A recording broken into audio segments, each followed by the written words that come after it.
Hi, my name is Andy Reid, and this is the Alchemicast right here on Alchemical Records, where we focus on musicians in the DMV and give them an opportunity to talk about what's hot, what they've been working on, and how they've been experiencing things and music during the COVID pandemic. With me today is 1Identity. We have a group of young musicians who have worked their way through the ranks and now are hailing endorsements and making the world a better place with their music. I have Alena, Hailey, and Kurt with me today on the Alchemicast. Please welcome them to the show. Hey guys, you're right here on the air on Alchemicast. How's it going? How are you? Good. Thanks for doing this. Thank you for having us. Yeah, of course. How are you guys holding up? Pretty good. Besides, the whole COVID thing that's going on, we've been trying to find ways to keep busy and make our, sanity, for lack of a better word. Yeah. It's not the best way to put it. Yeah, how have you guys been spending your time during the pandemic? Quarantine must have been a crazy wrench to throw at you. I guess I could go first by saying, it's been hard and tough on everybody, of course. Every single last one of us, had family members and friends that were impacted by COVID, which is, kind of really hard. But just like, Kurt said, it's just been, trying to, stay tamed and really focus on like our music and make sure we get everything that we need done. So. If you guys had to describe your sound to our listeners in a few words, what would those words be? I would say, I'll honestly say it's between like a pop and rock. We do have a little bit of like a hip hop feel in there too on certain songs and stuff, but it's really kind of pop and rockish. It's like pop rock. So when you guys are making music, what type of influences do you bring into the studio? I think we bring everybody that we have. We all come from like different backgrounds. So it's like Alena Ciera is kind of inspired by different people than what I'm inspired by, and then what Kurt's inspired by. So we kind of bring all those together and see how it works and how it fits together. Which is really kind of cool because you have multiple ideas and different ways to get things done and trying to figure out what's the best way that's going to work for the team as a whole. Some ideas don't get used, some ideas do get used, but we come together, to make music and make some good music. And, the approach is really an experience because you get to see how different people interact in music and how they take and listen and how they interpret their music. So it's really, it's a really collective of multiple people from all over like a lot of different genres. One identity is a collective consciousness of multiple identities. So you guys are a group known as 1Identity. Yep. Got it. From like two, if you think about it, because I'm the Haitian, I'm Haitian and I'm proud. Here we go. Everybody else already know how it is. So from this perspective, the Caribbean vibe is what most of the Haitians are known for, and then compa, right? So it's finding a way to mesh the pop rock into that type of genre. So essentially to create a new sound where people be walking down the street and they hear in the radio, oh, what was that? Oh, it's that. Okay. It's just that we're just trying to make people feel good. Yeah, you want to make music that people feel and shake their butt to. So as a musician in the DMV, you guys know what it means to be musicians playing at some of these local clubs where they give young musicians and new fresh musicians that are coming out of, whatever hole that they've been working on their music from. And it gives them a fresh new start to come out and show their music. Do you guys have a favorite venue around the DMV area? And maybe can you share an anecdote about a time you played there? I think each of us, one of us, we have our own kind of favorite of like where we performed. For me though, I would have to say, is it, you want to like narrow down the list, or just want to give like one or two of them? Yeah, name a few. I would have to say Gypsy Sally's was one. Gypsy Sally's is no longer around anymore. But that, I think, out of everyone, Gypsy Sally's was probably like my top favorite. And then you have Jam and Java, of course, and then Epicure. You said what? What'd you say? Epicure was actually really dope too. No, so Epicure was really dope. And I would have to say Pearl Street. I like the modern, like 80s, 90s kind of vibe they have there. So I don't know. They can tell them cool spot. Yeah. But y'all can tell y'all list of favorite venues.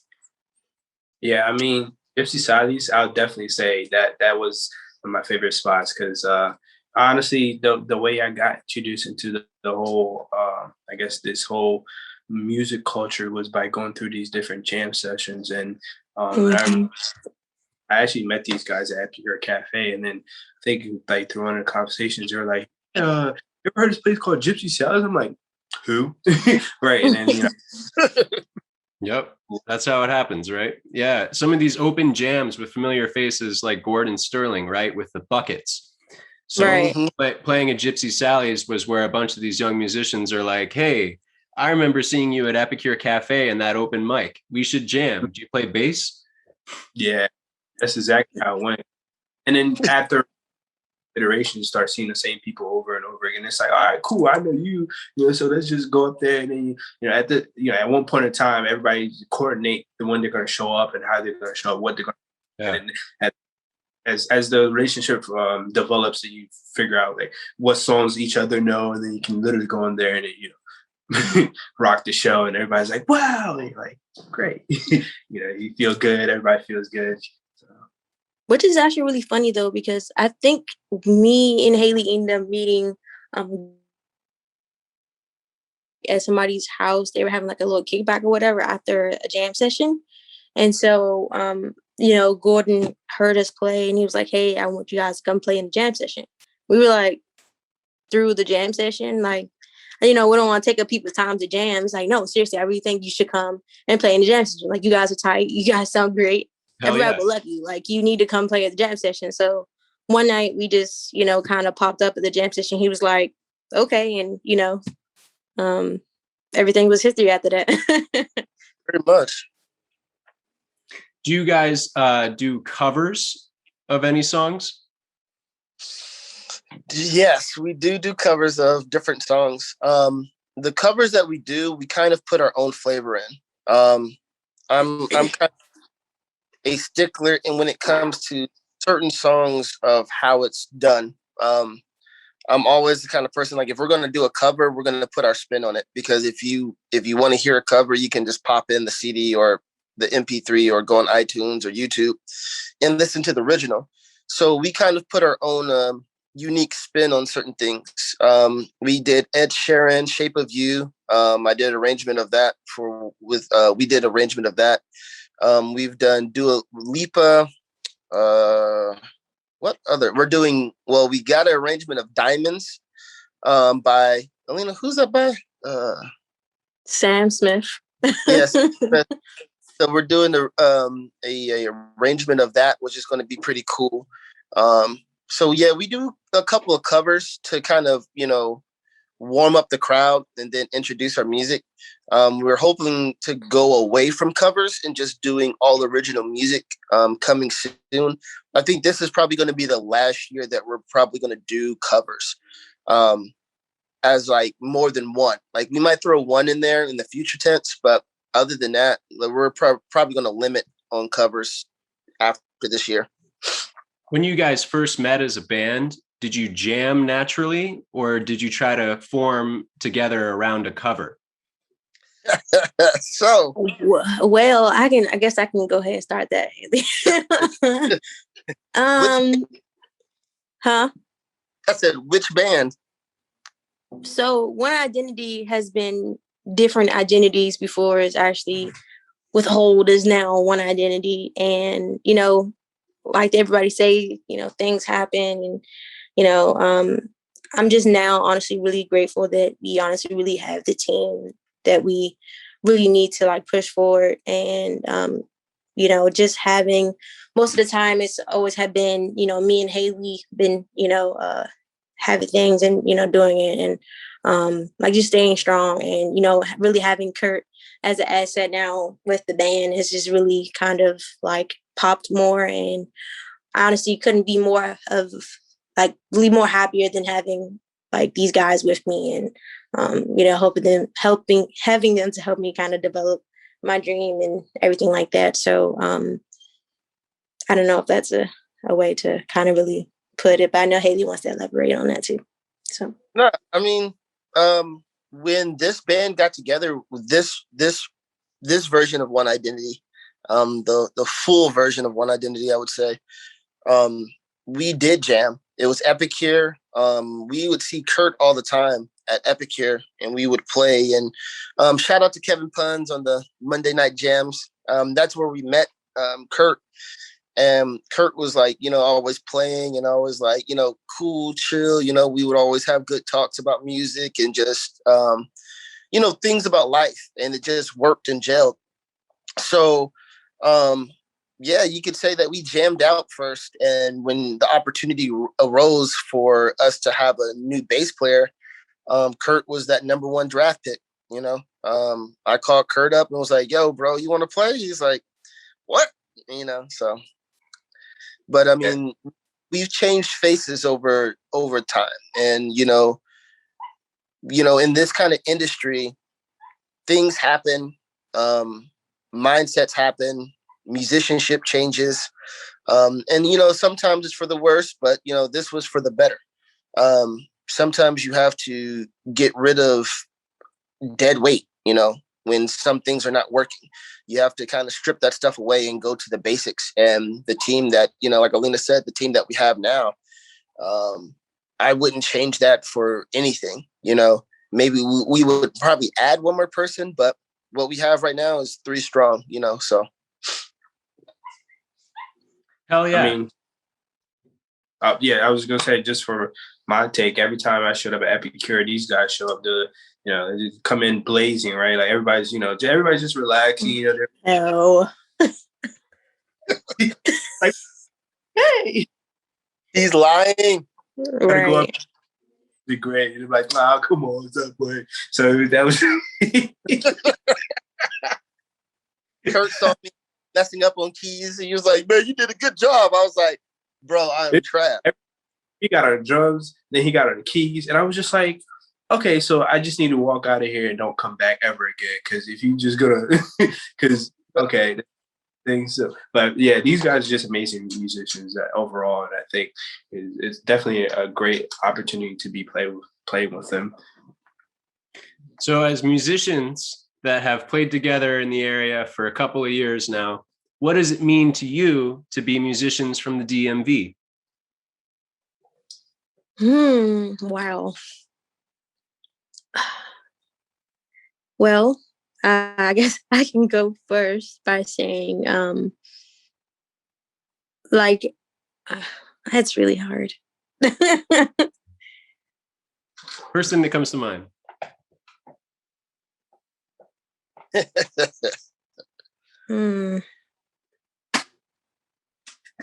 We can go. You got this. Kurt, you're not even from here, but you got this. I'm not here. So, I mean, me coming from another state, it's been, I guess I can say, me coming from another state here, it's been a cool and a unique experience because you see so many different kinds of music and styles in one area. Virginia, Maryland, D.C., and Baltimore has its own kind of style too. But it's really unique. Like I really love it. It's really opened my eyes to some things, like go-go music, and I know that's really heavy up here, and they've been doing that for years. So I see the rich history of music in the DMV, and I can definitely appreciate it coming from Indiana. We do a lot of styles, and we don't do go-go there. So it's like coming here to see a style that I've never played before, but only heard, and maybe, heard in whispers from, going around the country. To see it up close is really cool. As a musician here, I respect a lot of the other musicians here because there's a lot here to go on. There's a lot to learn. And I think it's a melting pot of musicians to really grow because you have so many different genres, styles, and, levels of musicianship in this area. So I think it's a really cool place to learn and get some education on music. So I think DMV is a very important and probably one of the slept on secrets that the country has, because it's just a unique experience that no other place that I've been to, and I've been to a lot of states and a couple countries. So DMV has a unique melting pot of great musicians. So I definitely appreciate the people here who've put me under their wing, and who've shown me some of the ropes. Alena showing me some of the ropes on go-go and some other stuff too. So I definitely appreciate the musicianship here. Yeah, we feel, well, in my opinion, I think, and I speak for some of the other folks too, that we feel honored in order to be, I guess, put into a form where we're representing DMV, right? And as Hailey mentioned, is that a lot of these, like the different cultures that exist within here, and especially the DMV culture, the music that you hear here is just here actually is just one of those things that sometimes it can leave you dumbfounded. Like you're just like, wow, like this sounds amazing. Now right, coming from that type of music, and then people are like, hey, yeah, how do you feel to be representing the DMV area? You're like, whoa. Like based on what I've been hearing, is that you really think okay. It's one of those things, like it's really an honor, and appreciate the idea and the I guess the thought of being out there and being portrayed as a DMV type of band. The DMV is a vibe, that's for sure. And the musicians that know, we know what it means to be musicians around here because we cut our teeth playing at these places. Yeah. Velvet Lounge and Epicure, they open their doors to allow us to come in and hone our skills and meet each other. There's an entirely different and independent social network for musicians. So most of these venues now, because of COVID, are struggling to get new patrons to come in, and they're operating at about 10 or 20% occupancy.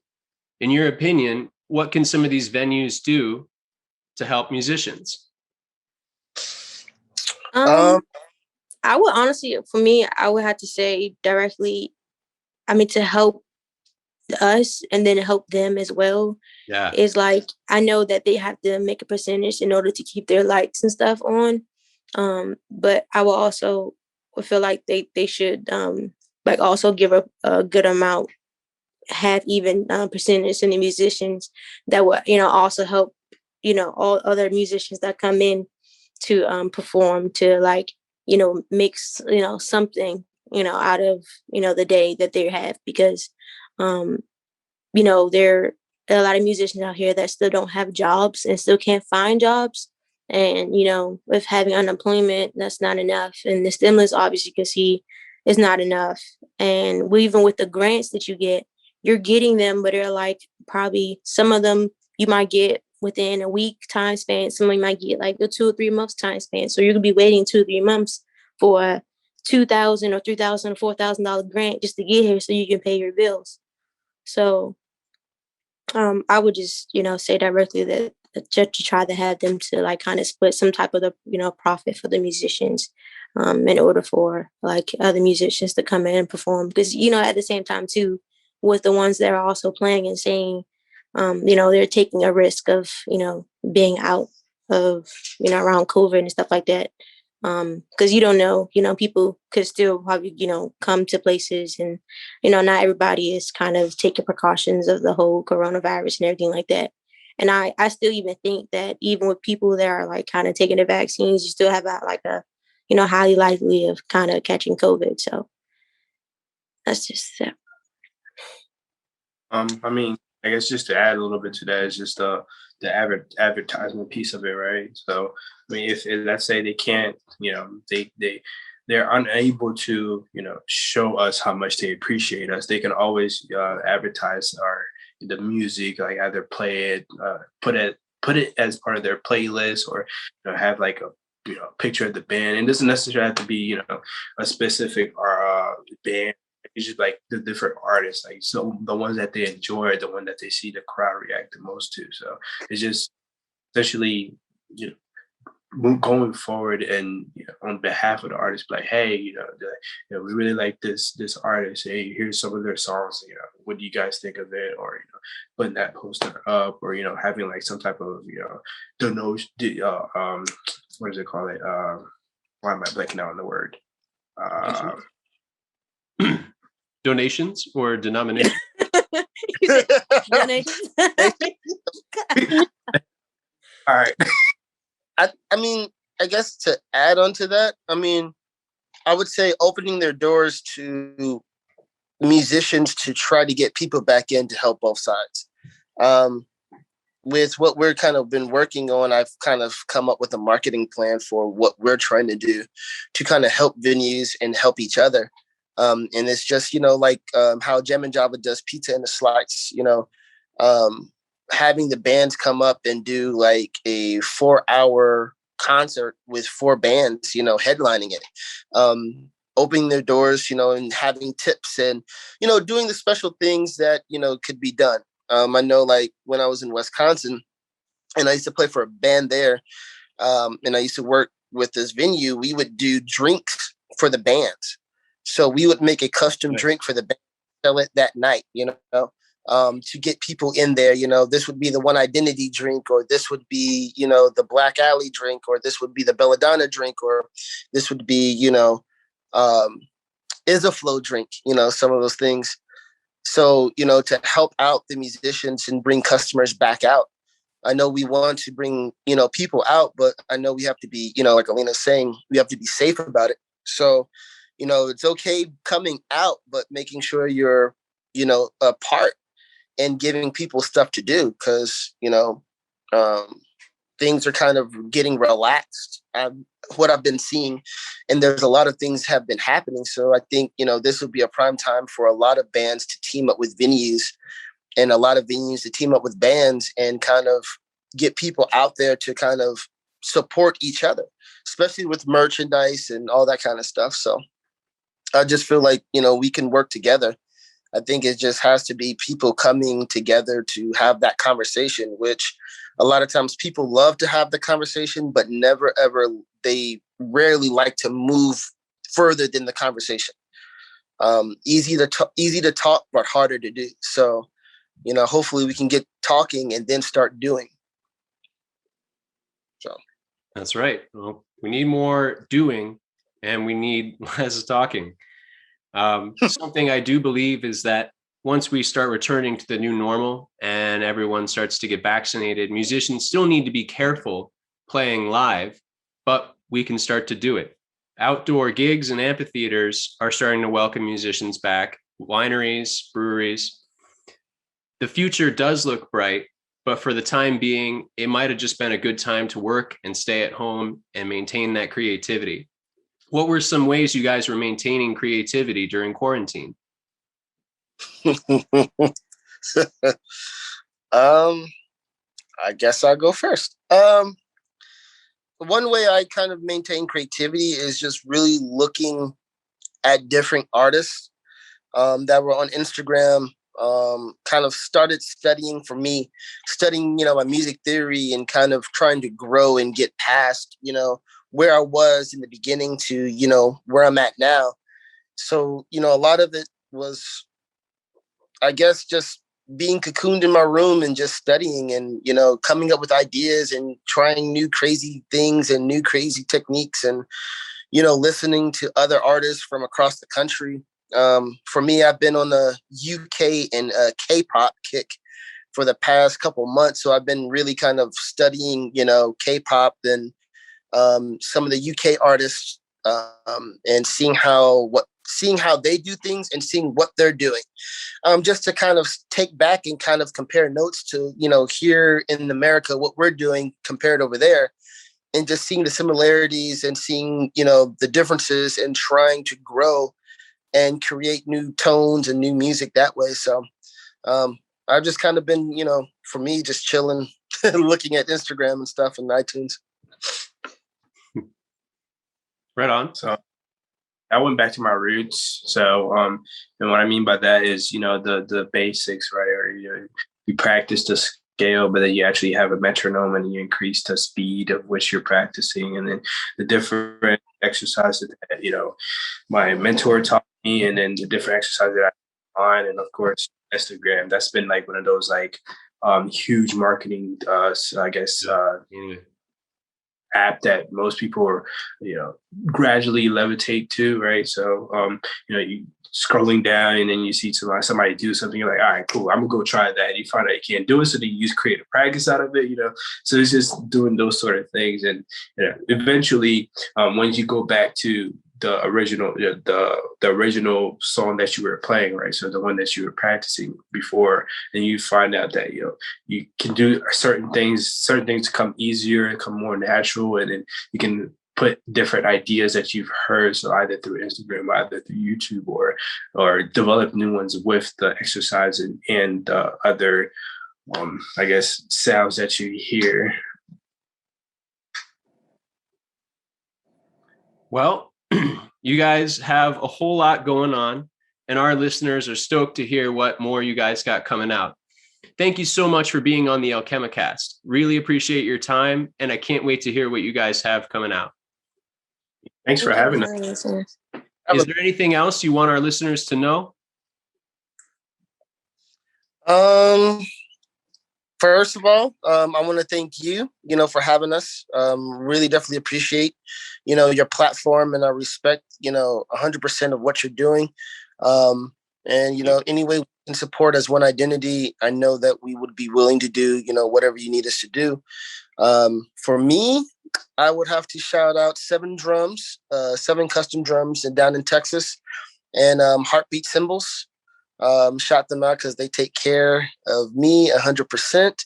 And, you know, the stuff that you hear in the music, a lot of that is their drums and cymbals and stuff like that. So if you like the music, you know, thank them for for how it sounds, because they definitely have some wonderful gear. And I want to shout out In-Ears too also. Definitely appreciate you and what you're doing and the technology that you're bringing to the table for musicians and hearing, and, you know, helping us learn better about how we should be hearing to keep longevity and keep our ears fresh to be able to hear in the long run versus death from a lot of the loud playing. So shout out to In-Ears. I also want to give a shout out to 38 North. They're like our home studio, and Buddy and John is really, really great. And that's what Hailey has in the background. I don't know how he did that. But I want to shout them out because they're really, really great. And, you know, we like to thank them for everything they have helped us with. And we're still looking forward to working with them in the future. Also want to shout out Sorry Cables. They have really, really great cables, and they've honestly really, you know, helped me out when it came to getting cables for our magazine and shows and everything like that. So shout out to Steve and Nigel at Sorry Cables, and also my endorsement ears, which is Empire Ears. And also, go ahead. Now I was saying also, thank you again, Andy. Of course. And of course, you know, we gotta say shout out to the listeners. Shout out to them for tuning in and listening to us and hearing us ramble and answer questions. Just kidding. Answer questions. hear our ideas and thoughts. We appreciate you. We know that, our music that we do and everything that, majority of, our feelings, some of our influences are because of, of your, because of your devotion, and you listen to us and making sure, that you tune in and you keep in contact and reach out, letting us know that, that you're there, and, we're not just here doing it just for just to do it. Right. So. Well, thank you so much, 1Identity. To all our listeners out there, you can find them at oneidentityband.net, and you can follow them at 1Identity on all the social media. Thank you so much, 1Identity. You guys have been great. My name's Andy Reid, and you've been on the Alchemicast right here on Alchemical Records. Thanks, and have a great one.